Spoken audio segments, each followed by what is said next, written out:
Okay, so Bismillah, inshallah.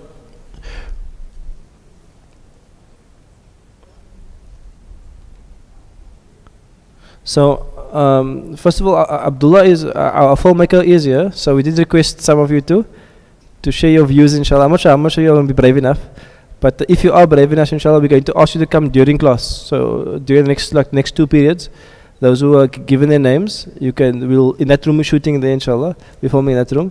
So again, the request was for students to share something from the experience. So we had some questions. You can only answer 1 question or 2 questions or 3 doesn't matter. Some was what's your favorite surah in the Quran, your favorite story in the Quran, your favorite verse in the Quran, how's the Quran impacted your family, how's your journey through studying being, just to share your experience, inshallah. So I don't know how many of you volunteered. Who volunteered to speak? Others have to make you volunteer. Brothers, who volunteered? 1. Okay, inshallah, we'll ask Nasreen to come around and convince you to come around, inshallah, and we'll pull you out in class and ask you just to step out for a few moments, inshallah. Anyway, Bismillah. So every year what I do also is that next step is I also teach Surah Al-Fatiha as well, but I teach it 1 verse per lesson, or maybe 1 verse for 2 lessons, depending how much is in the verse. It takes a long time to teach it sometimes, but we try and go to some degree to quite a bit of depth in it, inshallah. So we're now at the beginning of October.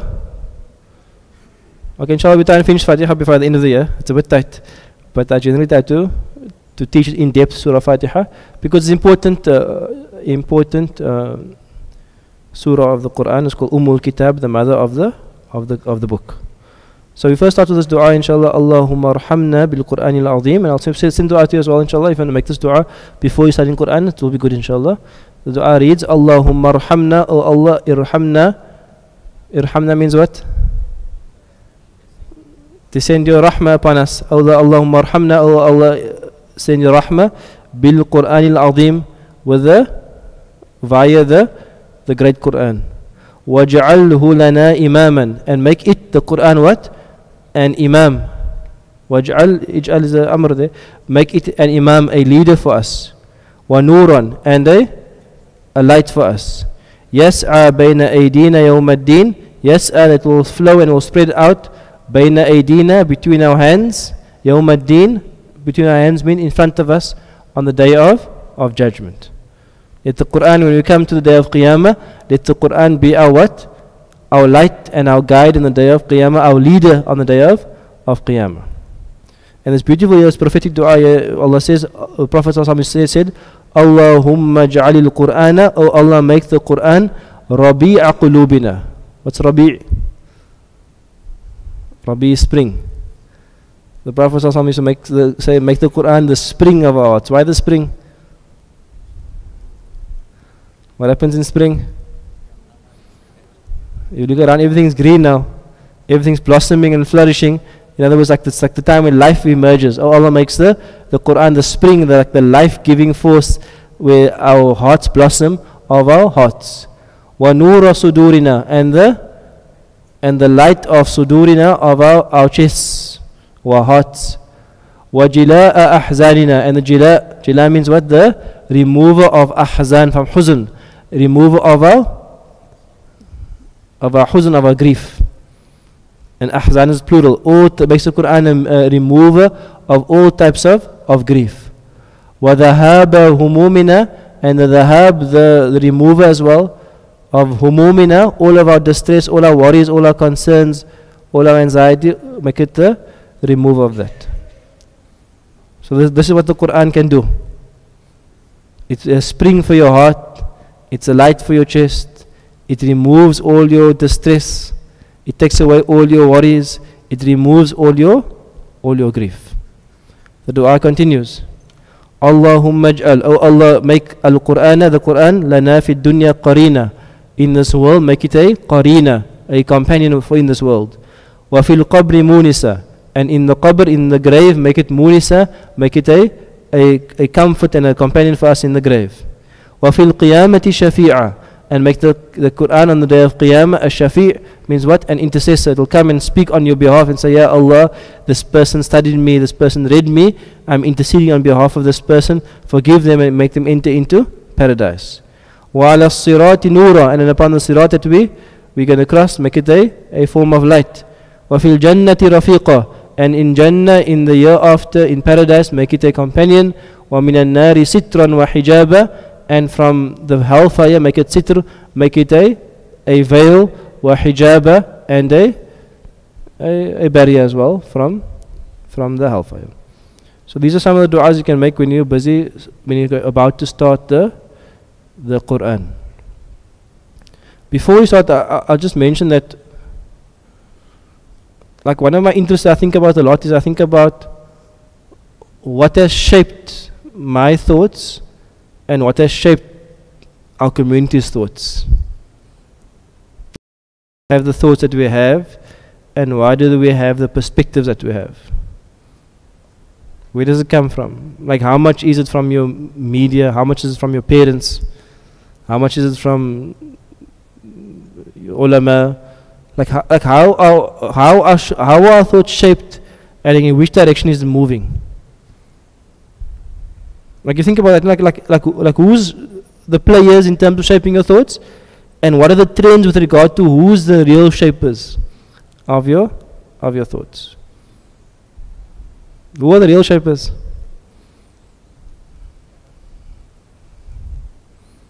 Who are the real shapers? I think your parents are a strong shaper, but I think it lasts for a short time. It's like almost like a foundational shaper, but it lasts for a short time. Definitely as you're growing up, your peers, when you're young, you're insecure, you're trying to find yourself, and you tend to just think like the herd.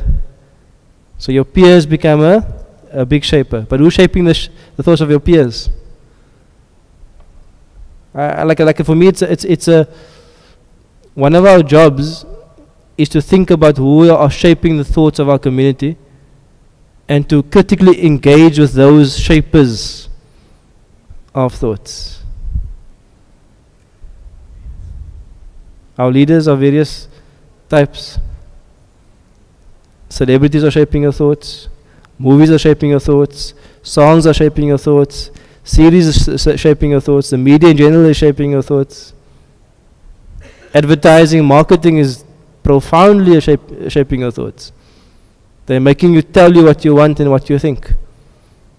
So one process of the Quran is that if you allow the Quran to take center stage, it's almost like that book that comes and just, on top of everything, I'm going to shape your thoughts. That's the power of the Quran. Why? Because it's the word of Allah in your own heart and mind. You say, listen here, Quran, you are the word of Allah, I'm going to give you number one center point. And it doesn't matter what my community, parents, social media, marketing is, if you say something, that's going to shape my thoughts. And that's the space we want to be in, really.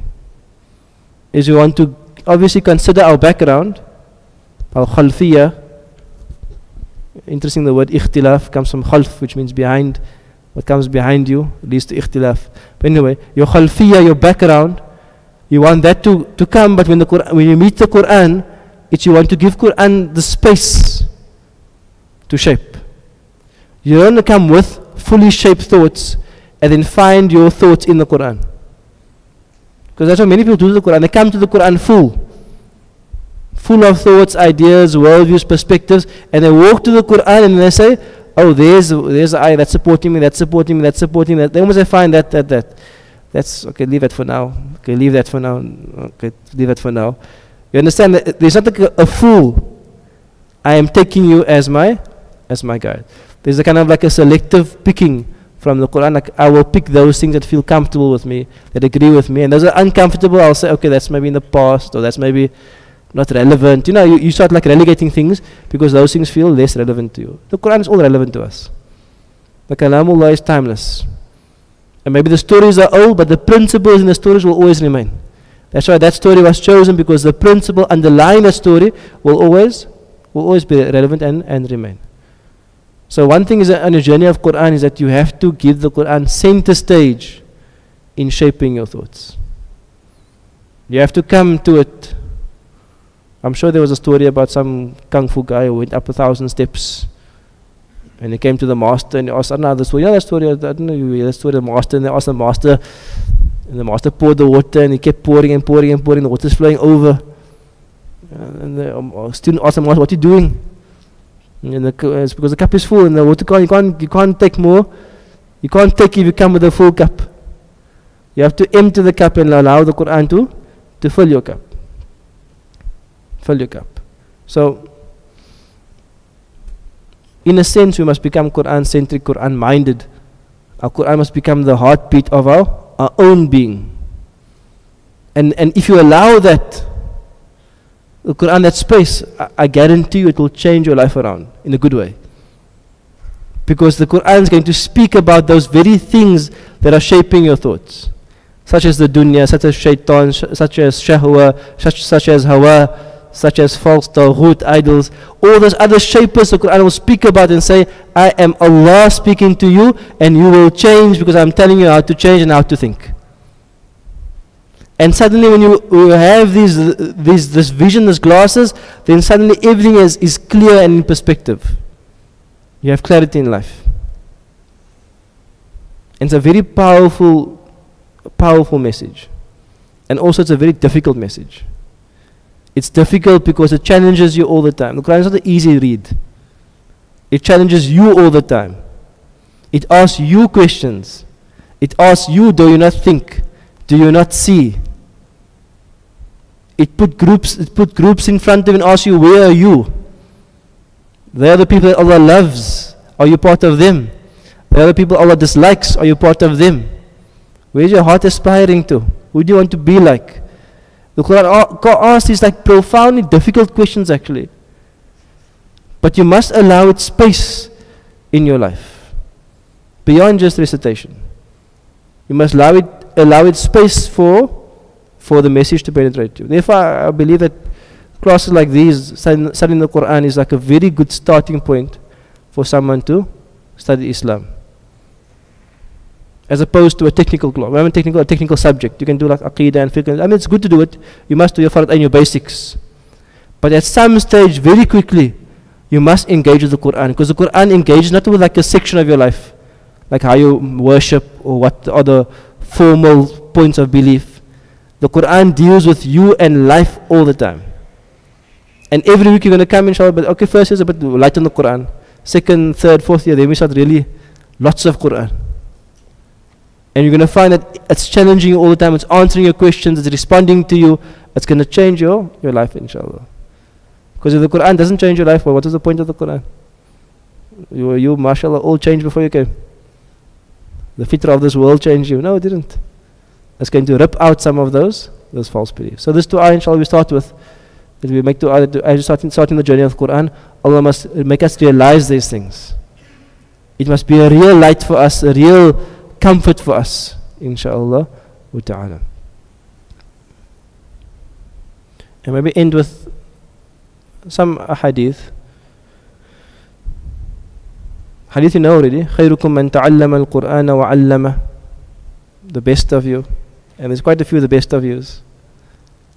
But one of the categories of the best of you is those who تعلم القرآن وعلمه. تعلم means what? They both come from alima, from ilm, which means knowledge, but they're on different scales. Inshallah, in the next 2-3 weeks you'll start learning the scales. You'll learn some of these scales in the next few weeks, inshallah. But these are more advanced sort of scales. So ta'allama means when you cause knowledge to yourself. And allama means when you cause knowledge to someone else. They're based causative. On the first bab, alima means to know. On that other one, ta'allama, which is the fifth scale, it means you cause something to yourself. What have you caused to yourself? You've caused ilm to yourself. What does causing ilm to yourself mean? It's called learning. And what's causing ilm to someone else called? Teaching. The Prophet ﷺ is saying the best of you are those who knowledge of the Quran is inside of you. You pursue it, you study it, you absorb it. And once you start learning it, what do? You start causing it in other people. The best of you. The Prophet ﷺ says, يقول رب عز وجل, Hadith Qudsi. من شغله القرآن وذكري عن مسألتي. Whoever the Quran, fa'il there, the Quran occupies him so much, and dhikr occupies him so much, it occupies him from doing what? Mas'alati. Sa'ala yas'alu means what? To ask. Whoever the Quran, it occupies him so much that he doesn't have time to make long du'as, because he's busy with his Nahwa and Sarf homework and doing exercise 9.3 for homework for next week inshallah. You don't have time for your whole long wird because you're busy with the homework. So he didn't ask the whole list. The Prophet ﷺ says, speak on behalf of Allah, أعطيته أفضل ما أعطي السائلين, I will give that person better than I give those who ask. Those who study the Quran, you get two people, one who's studying the Quran and one who's making dua. The people who study the Quran will get more than the people making dua. Why? The Prophet ﷺ ends and says, وَفَضْلُ كَلَامِ اللَّهِ عَلَى سَائِرِ الْكَلَامِ, because the superiority of the word of Allah عَلَى سَائِرِ الْكَلَامِ, over all other speech, كَفَضْلِ اللَّهِ عَلَى خَلْقِهِ. That's like, can you imagine the comparison? Is like the superiority of Allah over His creation. Talk about people to shape your views, eh? What does the Prophet ﷺ say? The Quran compared to all other speech, all books and YouTube videos and Twitter and billboards and all other speech, whether written or said, compared to the Quran, is like comparing Allah to His creation. Can you even like put the two like on a scale? It's like Allah and His creation. That's like the difference between the Quran and all other speech. How can we not make it central? How can we say the Quran, yeah, okay, yeah. The Quran reigns supreme. It reigns supreme. It's the only thing that you hold on to. It's the foundational thing you hold on to. Hablullah. Hablullah. Na'am. Last hadith. عن أنس بن مالك رضي الله تعالى عنه قال قال رسول الله صلى الله عليه وسلم إن لله أهلين من الناس. Very strange like wording. Allah doesn't normally use this wording. Normally Allah calls us what? Ibad. Allah calls us Ibad. And maybe if you're very close, Allah will call you what? Wali, which means like a companion, like close. But here Allah says Inna lillahi ahlina. What's the ahl? Ahl is like family. But Allah obviously Allah doesn't have family. We believe, we understand, but Allah still uses a word that indicates extreme closeness. Can you understand? Extreme closeness. Inna lillahi ahlina. There are people extremely close to Allah. You can almost think of them as family, but they're not family, obviously. Ahlina min nas. Qali ya Rasulullah, man hum? They said, oh Messenger of Allah, who are these people? Who are these people who are so close? Allah calls them ahl, the special people of Allah. Allah says, who? Hum ahlul Quran, ahlullah. They are the people of Quran. They are the people of Allah, and not just any people. They were khasatuhu. They are His khasa. Means what? They are His elect. They are His special group of people. So our dua really is that you must become of the Ahlul Quran. Ahlul Quran. Inshallah. So with these few hadith, we're going to start our journey with Quran. You have already started with me. I haven't started Quran, so with me you can start the Quran, journey with Quran and Surah Fatiha from next week, inshallah. But you have to persevere. You have to persevere. And alhamdulillah, we had at this very course, we have people who have completed the whole Quran on a Sunday. They came here for 6 or 7 years, and they covered the entire Quran from Surah Fatiha to Surah Nas, every single word. It's not like some impossible imagination dream. There are people who have done it. And there are people who are doing it now. We are, I think, Jews number 16 now in Dawraya. So they've finished 16 Jews of the Quran already. They almost coming to the end, inshallah. So you can do it as well. And there's nothing more valuable in your life than completing the entire Quran. So inshallah, with that we make dua that you will persevere. We'll all persevere along this path, and Allah will make us of the Ahlul Quran, the Ahlullah, inshallah ta'ala. Barakallah. We continue next week, inshallah. Again, I must remind you again the camp, inshallah. I must send the marketing out, the registration this week, the 2nd to the 4th of November. This time we're going to open the camp to the public, so you're welcome to invite your fathers, brothers, sisters, friends.